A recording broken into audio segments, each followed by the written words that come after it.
guys, just doing a quick review for The Walking Dead, season 11, episode 12.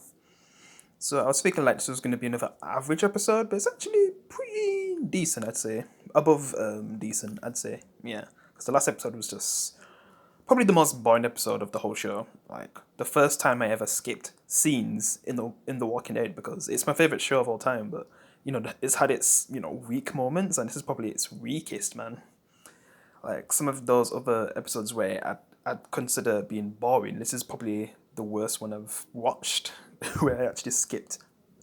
I mean, I'm talking about the previous episode before this one, episode 11. Yeah, that's like the most boring episode I've ever watched. Yeah. But this one, it's actually basically it's about Pamela and the person who is also serving her, basically trying to get all three of the communities, all the main communities, Alexandria, Hilltop, and Oceanside.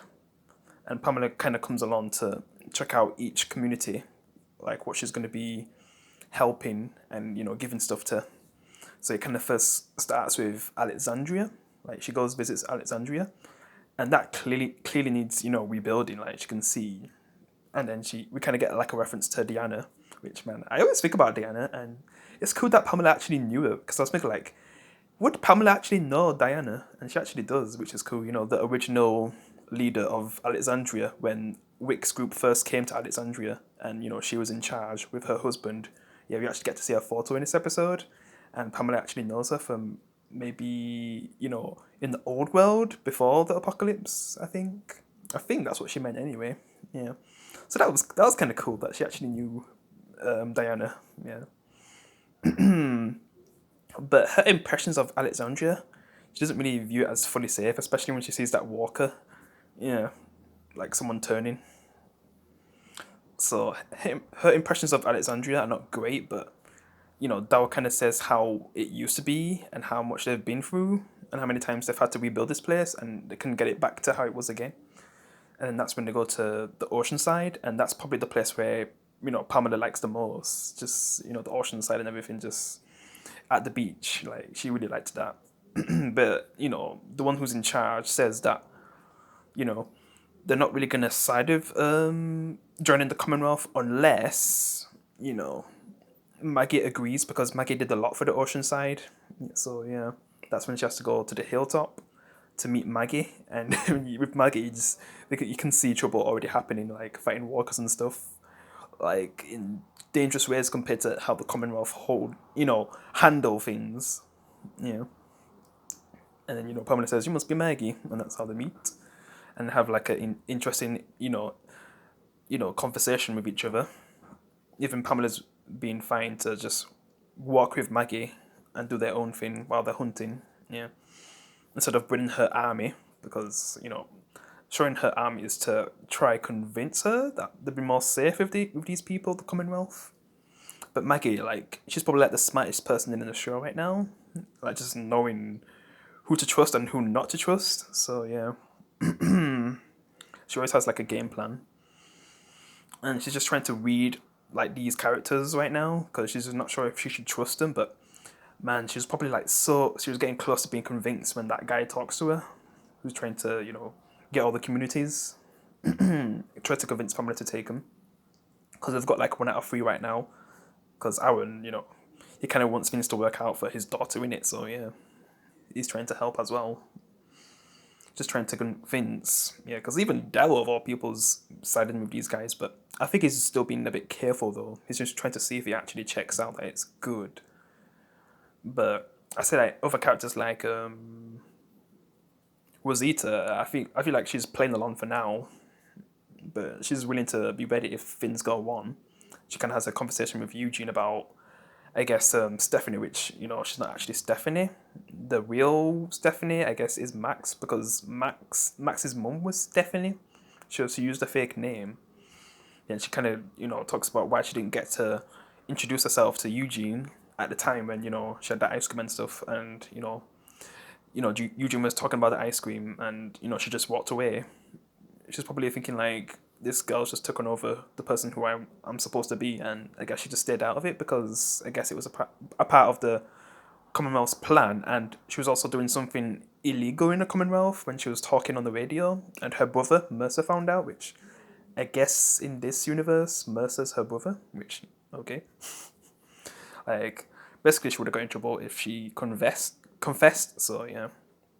She decided not to confess and just let whatever was going on there play along. But it was probably hard for her because they had so much in common, and that got taken away from her from this fake version of her. Yeah.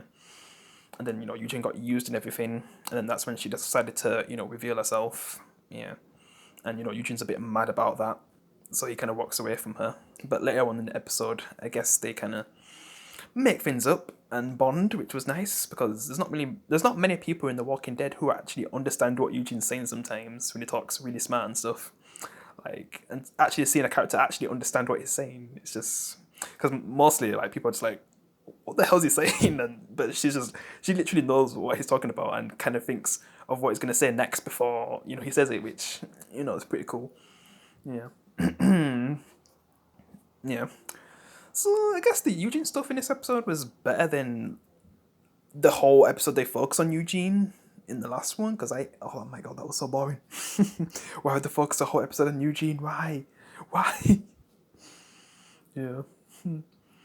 Okay, so yeah, back to the main storyline with Pamela. So yeah, they do have a lot of viewpoints on how they see the world, and then there's the guy who's also trying to convince her like how it could benefit her, her child Herschel, and that he could go to school and stuff, just all those kind of things, and how they have like similar leaderships. Well, Pamela and Mikey anyway. But it kind of gets to a point where she's not really sure to actually trust him, especially when she sees Daryl talking to Mercer about keeping up appearances, which shows that he's just trying to. Well, I don't even really know how the Commonwealth fully work in the TV show, and I haven't seen this other version of the Commonwealth, or the ones in the black outfits, because I haven't watched The Walking Dead World Beyond, so I don't know how they handle them in that show. I've seen a bit of them in Fear the Walking Dead where they just shoot first, ask questions later, so I'm not really sure if there's like different factions of the Commonwealth. Like there's the ones who wear the black attire, then there's the elite one, the red like Mercer, then there's the normal attire, the white ones. Yeah, I'm not really sure. I am definitely not sure about that. That's why I need to still watch The Walking Dead World Beyond to get a better understanding on that, and if they're actually related to each other. Like the Commonwealth and the ones in the black armor are actually related, but I'm not really sure. So I can't really say much about that. But basically, Mikey doesn't fully trust them, so she kind of denies them. That guy who was trying to convince her kind of just goes on a zombie killing spree with his pistol. And I was thinking, like, man, that just makes noise. And then, Aaron talks to him to say if everything's fine. And he says everything's well, and, he's going to make sure, like, he'll get all the groups together. But I'm not sure what he's going to plan to do. Yeah. I'm very intrigued by his character right now. Because I don't really think much of his character in the comic, but it seems like they're giving him some interesting material in the TV show. And we'll see what they do with that. Like, is he going to try to kill Pamela or make it look like an accident? Like, I don't even know what he's going to do. Yeah, and Sebastian, I don't know if like some of his comic book storyline is going to happen, but we'll see. Yeah. And yeah, that's pretty much it. It was definitely a way better episode than the last one. What would I rate it? Like 7.4 or 5?